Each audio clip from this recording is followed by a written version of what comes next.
Bonjour à tous, je suis très heureuse de vous retrouver aujourd'hui. Je suis Sandy, thérapeute holistique, professeure de yoga et kinésithérapeute. Aujourd'hui avec Jérôme qui est aussi praticien de médecine chinoise, ostéopathe, kinésithérapeute. On a envie de vous parler de comment le corps libère des émotions.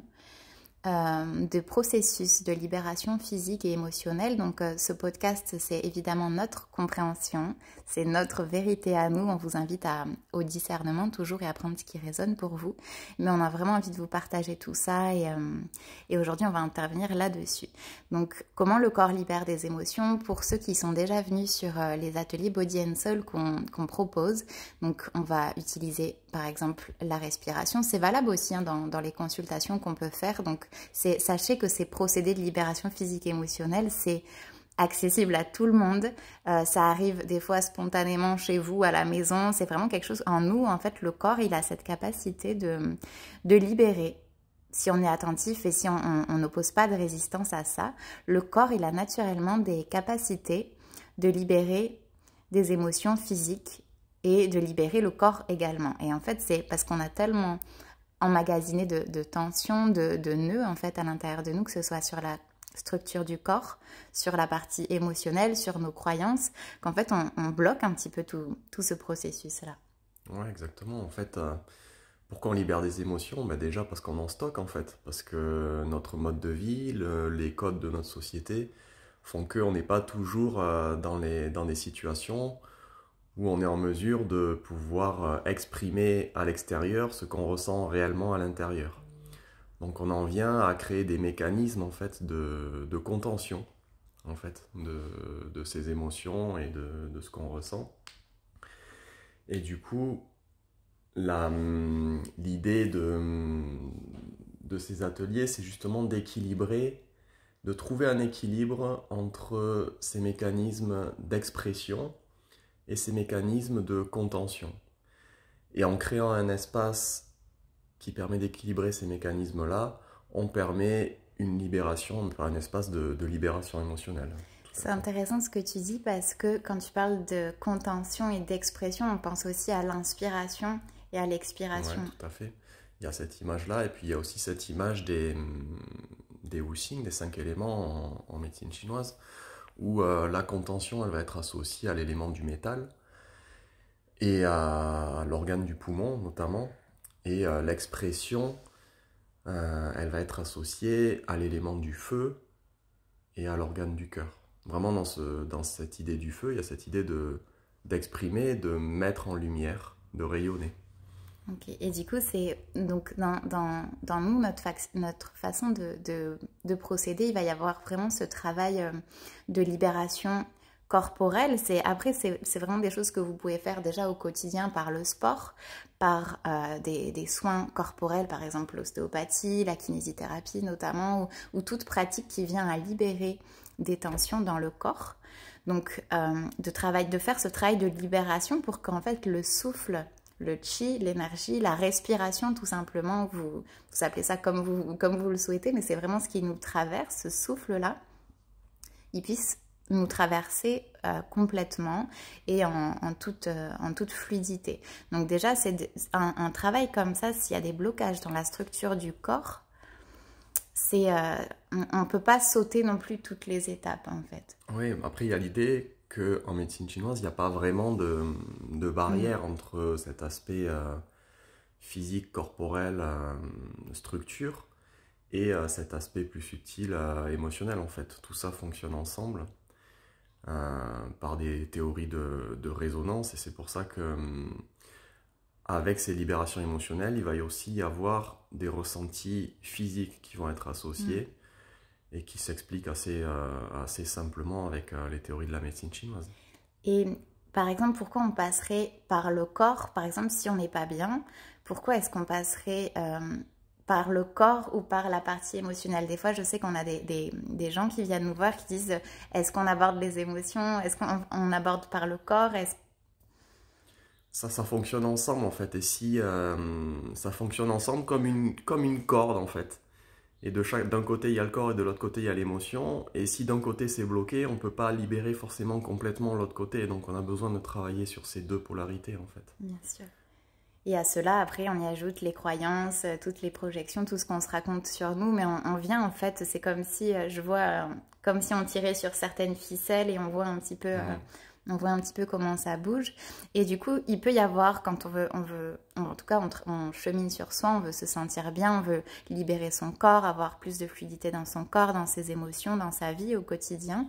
C'est donc ce qu'on disait, ce travail physique qui est quand même important. Notre corps, c'est notre outil d'incarnation ici, voilà, c'est notre navire, c'est notre bateau, donc c'est vraiment d'en prendre soin. Il y a le travail de libération, ce qu'on appelle ce travail de libération émotionnelle, et peut-être qu'on peut, nous, vous parler de ce point de vue via la médecine chinoise, en tout cas des émotions en fonction des 5 éléments et des organes associés, parce que c'est vraiment ce qui se passe quand on travaille sur des processus de libération physique et émotionnelle. Vous allez ressentir dans le corps là où l'émotion elle est bloquée. Et ça fait vraiment des sensations corporelles. Et nous, on peut l'associer vraiment à la compréhension de la médecine chinoise, notamment des organes et associés aux émotions. Oui, tout à fait.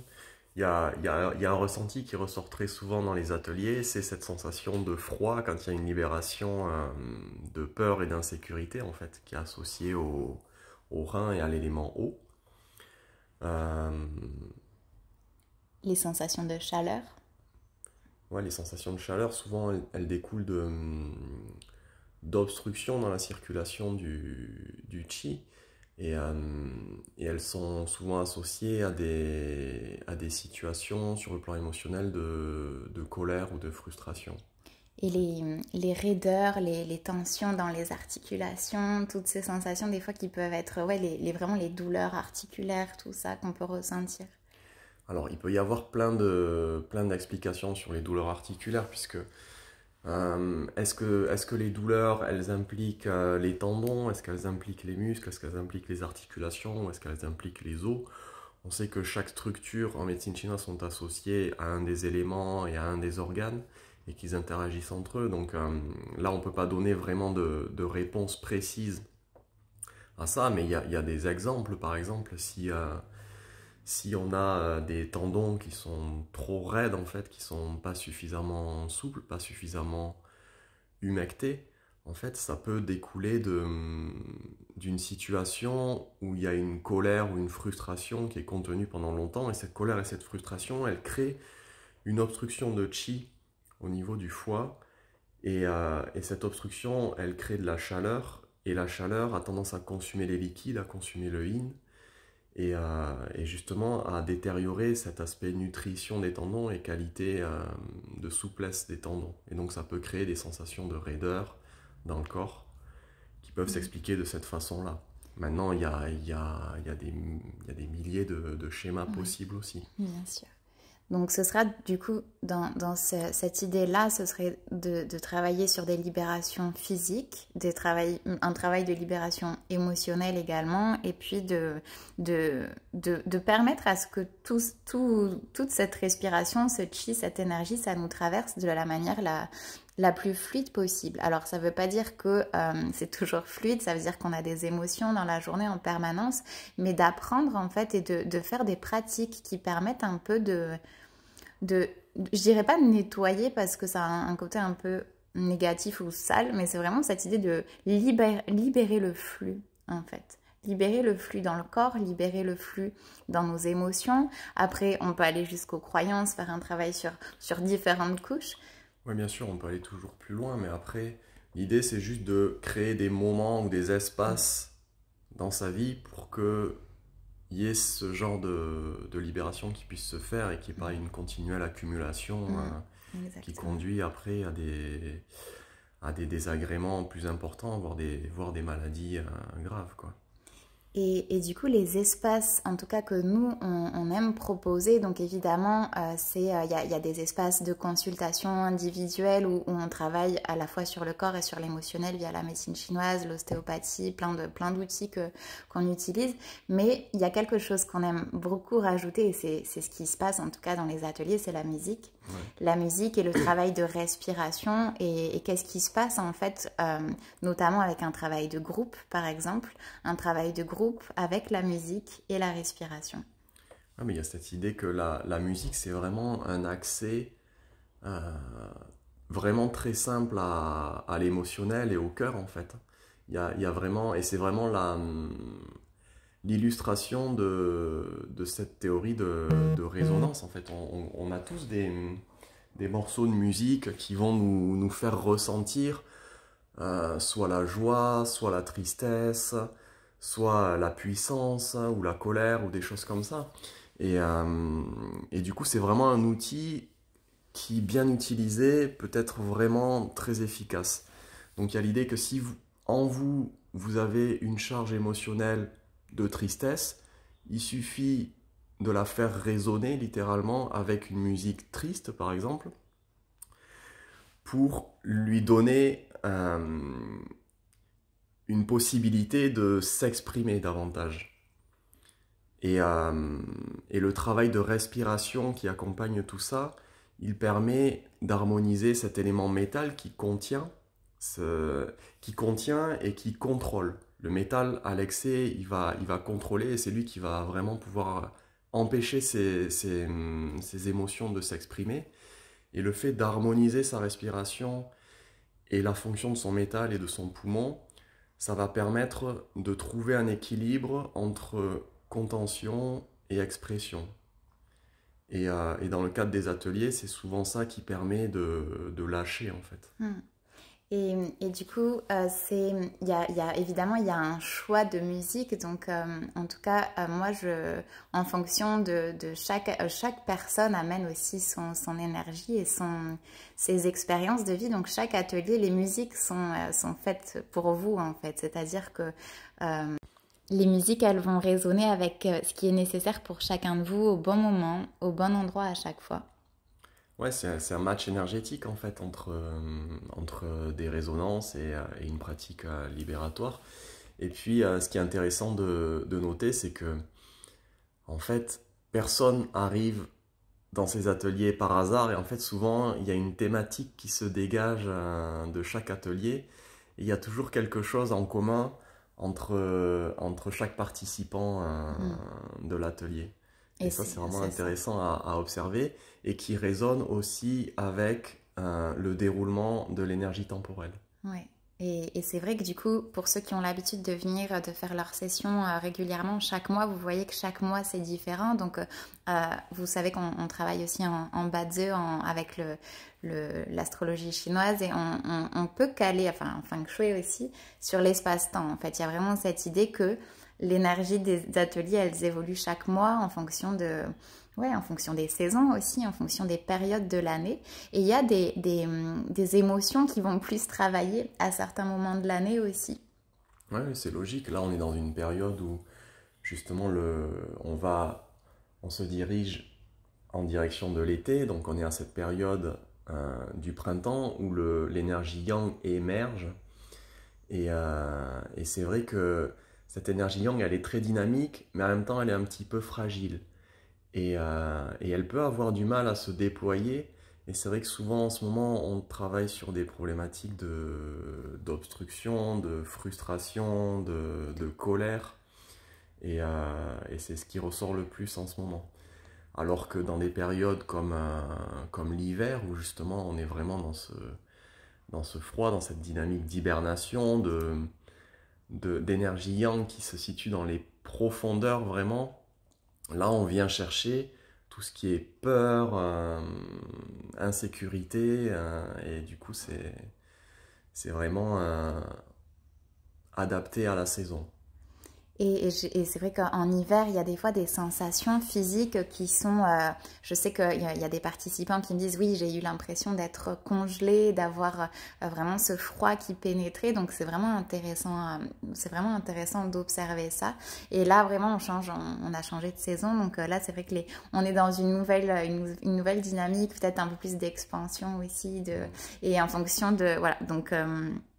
il y a vraiment tout ce travail-là qui passe d'abord par un travail de libération physique pour que ça traverse le corps de la manière la plus fluide possible. Et ça, vraiment, c'est un travail de toute façon au quotidien. Évidemment, on vous encourage à travailler votre corps, à prendre soin de ce corps-là, parce que plus c'est fluide et plus ça bouge à l'intérieur, plus le travail aussi émotionnel, il peut passer de manière fluide et inversement, de toute façon. Donc, c'est se faire ce travail-là de fluidifier notre corps, nos émotions. Après, on peut aller plus loin sur nos pensées, sur nos croyances. Et de toute façon, il y a, avec la musique, avec la respiration, on travaille aussi sur cet aspect de conscience, en fait. Oui, tout à fait. Après, on pourrait dire que c'est comme un réaccordage aussi, puisque les gens qui participent à ces ateliers, finalement, ils en viennent à ressentir l'émotion et ressentir physiquement ce qui se passe dans leur corps et comment le ressenti physique est associé au ressenti émotionnel. Et du coup, je trouve que c'est un formidable outil de connaissance de soi, en fait, qui nous permet aussi de pouvoir mieux gérer au quotidien tout ce qui nous arrive et tous les challenges qu'on a à surmonter. Je rebondis sur J'ai une participante, Lucia, si tu passes par là, qui m'a posé une très bonne question. Pourquoi on pose des intentions au début des ateliers? Ben, en fait, c'est vraiment ce qui va conditionner le déroulement de la séance, en fait. Pour les participants, c'est vraiment hyper important. Il y a cette idée de direction, en fait, dans l'intention. L'énergie va où l'attention va. Ouais, tout à fait. En fait, c'est votre capacité à guider le chi dans une direction. Il y a vraiment l'idée de donner une direction au chi et dans l'espace, vous ne pouvez pas aller à la fois au nord et au sud en même temps. Donc, vous devez choisir une direction. Et donc, affiner son intention, c'est donner de la précision, en fait, à son intention. Et j'ai envie de dire, surtout, ça vous redonne le pouvoir, en fait. Ça vous redonne le libre arbitre, la capacité d'aller là où vous avez envie d'aller, en fait. Nous, dans ces ateliers, c'est pas nous qui... on fait rien. En fait, on tient un espace. On a appris à tenir un espace et cet espace-là, il est fait pour que vous puissiez exprimer totalement qui vous êtes dans votre corps, dans vos émotions, dans vos croyances, dans votre âme, tout qui vous êtes entièrement. Et il y a cette idée que votre intention, c'est vous qui allez en fait dans votre espace intérieur. Ouais. En fait, on est très attaché au pouvoir des gens. C'est important que vous soyez vraiment dans votre pouvoir dans ces situations-là et que ce soit vous qui guidiez votre propre navire en fait. Et nous, on va vous assister dans cet exercice-là, mais pour que ça soit puissant et que ça résonne correctement avec vous, c'est important que l'intention que vous posiez au départ, elle soit vraiment en raccord avec ce que vous êtes.